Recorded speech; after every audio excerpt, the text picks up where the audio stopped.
नमस्कार मित्रों, अभी हम हैं कर्नाटक के शिवमोगा ज़िले के एक छोटे से गांव सुलल्ली में और अभी हम जा रहे हैं मिंचा वाटरफॉल। वैसे तो इस क्षेत्र में कई सारे वाटरफॉल्स हैं और भारत के सबसे ऊंचे वाटरफॉल्स में से एक जोग फॉल्स ये भी शिवमोगा ज़िले में ही आता है, जो कि हम पहले ही घूम चुके हैं। पर अभी हम सुलल्ली में रेवती आंटी के घर रुके हुए हैं, तो आज वे हमें घुमाने के लिए मिंचा फॉल लेकर जा रही हैं, जो कि उनके घर से लगभग 1 घंटे की दूरी पर है। अगर आप गूगल मैप्स का इस्तेमाल करके मिंचा फॉल्स पहुंचने का प्रयास करेंगे तो शायद आप ना पहुंच पाएँ, क्योंकि वह मैप में कुछ इस तरीके से दिखता है।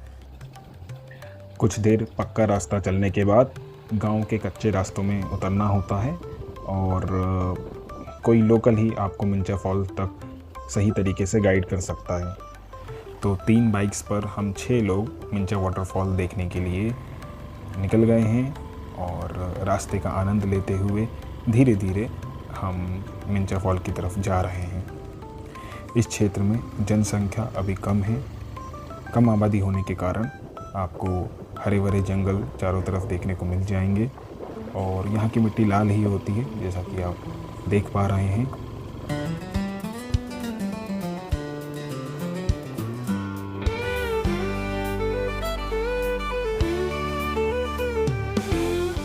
यहाँ के लोग अधिकतर सुपारी के व्यवसाय से जुड़े हुए हैं, इसलिए सुपारी के खेत भी आपको बहुत देखने को मिलेंगे।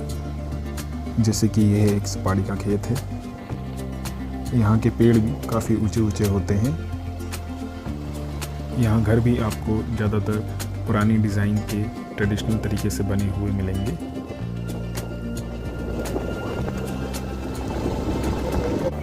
लगता है हम मिंचा फॉल पहुँच गए हैं। रेवती आंटी के भाई ये लकड़ी का गेट खोल रहे हैं। सच में बड़ा ही अनोखा गेट है ये। धूल से बचने के लिए मैंने अपना चेहरा पूरी तरीके से ढक लिया है।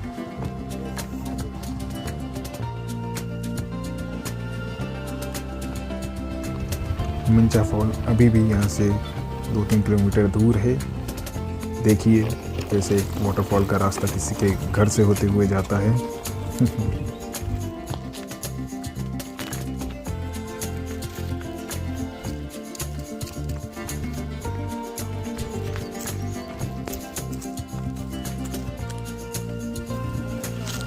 यहाँ से आगे अब मोटर बाइक्स नहीं जाएंगी, यहाँ से हमें पैदल ही आगे जाना होगा।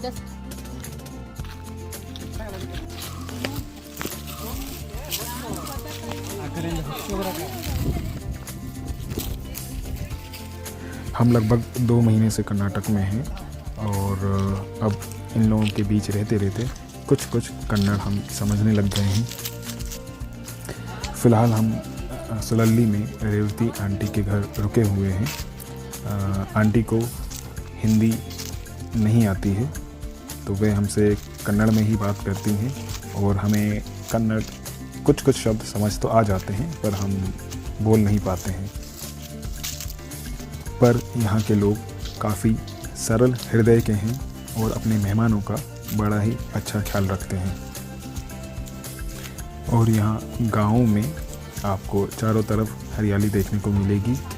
प्रकृति के साथ बहुत ही अच्छा सामंजस्य बना के यहाँ के लोग रहते हैं।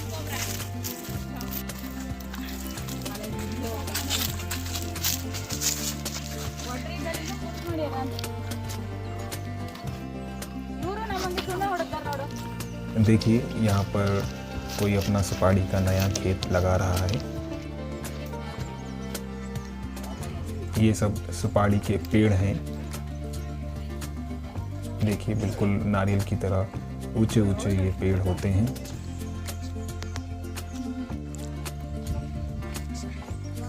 यहाँ पर कुछ मजदूर हैं जो टेंट लगाकर यहाँ काम करने के लिए रुके हुए हैं।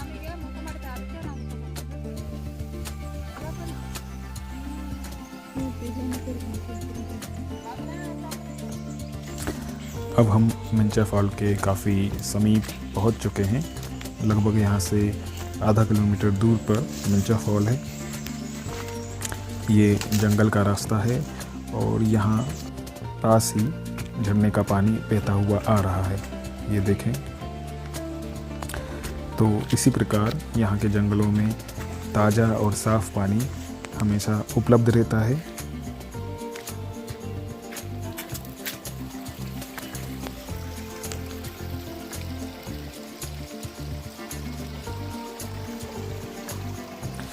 इतना प्राकृतिक और साफ़ पानी देखकर मुझे तो प्यास लग गई है। इतनी देर से हम घर से निकले हैं और धूप भी है, तो प्यास लगना तो स्वाभाविक है। चलिए थोड़ा सा पानी पी लिया जाए।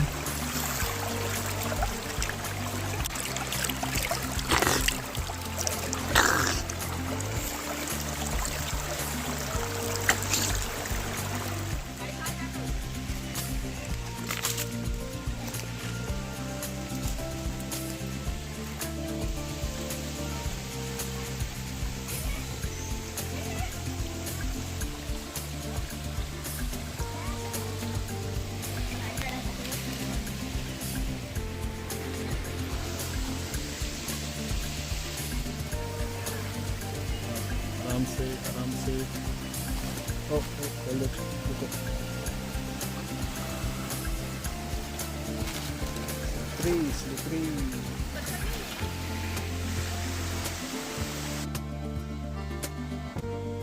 यहाँ एक बहुत बड़ा पेड़ जड़ से उखड़ गया है और गिर गया है। अब हम वाटरफॉल के बिल्कुल नज़दीक पहुँच चुके हैं।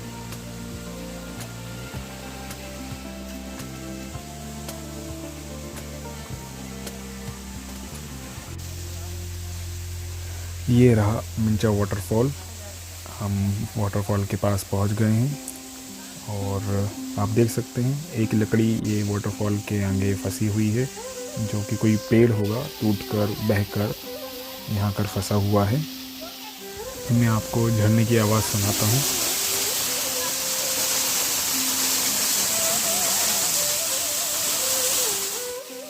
चलिए अब इस झरने के पानी का स्वाद भी चख लेते हैं। सच में बड़ा ही रिफ्रेशिंग है ये। कभी भी आपको इस प्रकार ताज़े झरने का पानी पीने का अवसर मिले तो चूकिएगा मत, अवश्य पीकर देखिएगा, बहुत ही अच्छा लगता है। साथ ही इसमें सारे वो मिनरल्स होते हैं जो कि एक साफ़ स्वस्थ पानी में होना चाहिए, इसलिए ये स्वास्थ्य के लिए भी बड़ा ही उत्तम होता है। रेवती आंटी और प्रियंका भी पानी से खेलने का आनंद ले रही हैं।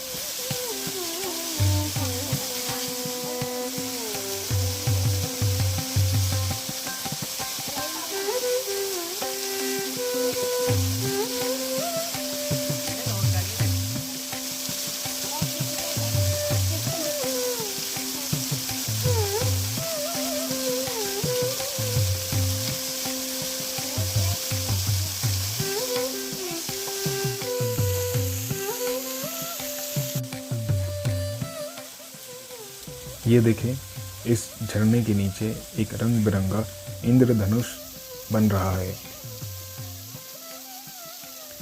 यहाँ पानी की बौछार कम ज़्यादा होने के कारण इंद्रधनुष भी ऊपर नीचे झूलता हुआ सा मालूम पड़ रहा है। सच में कितना सुंदर और अद्भुत नज़ारा है ये। लकड़ी चिकनी है, चिकनी है।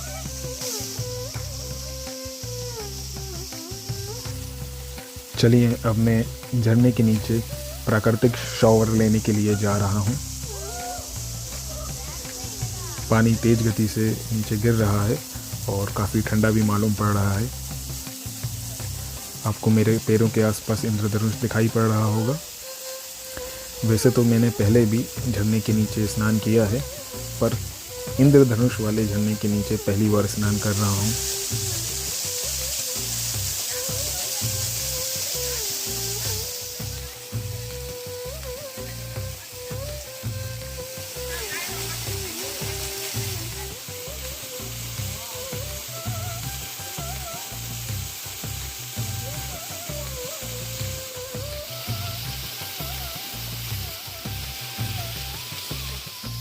स्नान के बाद थोड़ा योग भी कर लिया जाए तो कैसा रहेगा।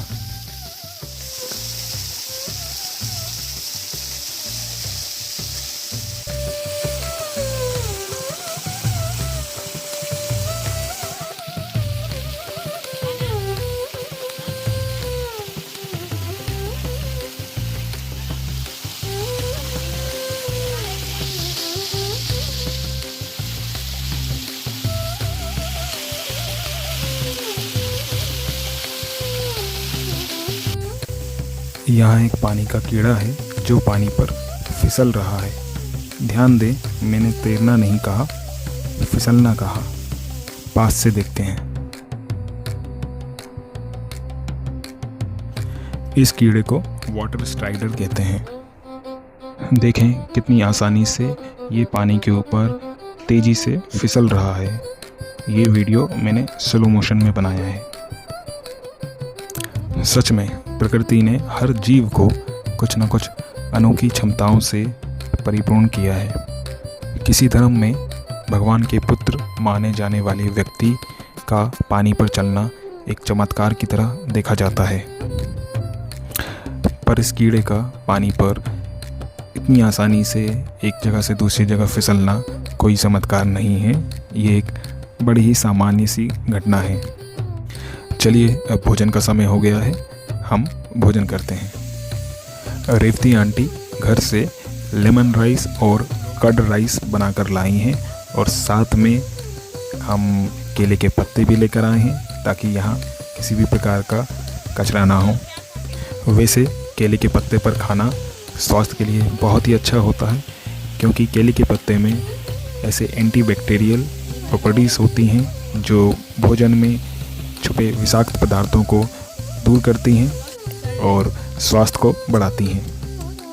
केले के पत्तों में पॉलीफेनॉल्स भी होते हैं जो कि एंटीऑक्सीडेंट्स होते हैं, जिससे हमारे शरीर की इम्यूनिटी भी बढ़ती है। पहले लोग पत्तलों में भोजन करते थे जो कि स्वास्थ्यवर्धक होता था, पर अब लोग प्लास्टिक और सिंथेटिक मटेरियल के डिस्पोजेबल बर्तनों का उपयोग करते हैं जो कि स्वास्थ्य की दृष्टि से बड़े ही नुकसानदेह होते हैं और साथ ही प्रकृति के लिए भी वे हानिकारक होते हैं, क्योंकि उन्हें डिस्पोज करना आसान नहीं होता है। तो ध्यान रखें, मॉडर्न होने का अर्थ मूर्ख होना नहीं है। प्रकृति को साफ रखें और सही का चुनाव करें। वैसे आंटी ने खाना बड़ा ही स्वादिष्ट बनाया है। अब हम वापस जा रहे हैं। प्रियंका जी एक एक कदम बड़ी सावधानी पूर्वक रख रही हैं। ये रहा मिंचा वाटरफॉल का झरना। मेरा आप सबसे अनुरोध है, आप कहीं भी किसी भी जगह जाएं तो उस जगह को साफ और स्वच्छ रखें। जंगलों को किसी भी प्रकार का नुकसान ना पहुंचाएं। प्रकृति का खूब आनंद लें, पर उसका सम्मान भी करें।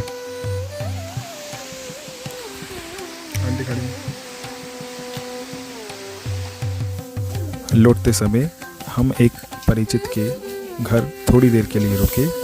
ये देखिए उनकी गौशाला।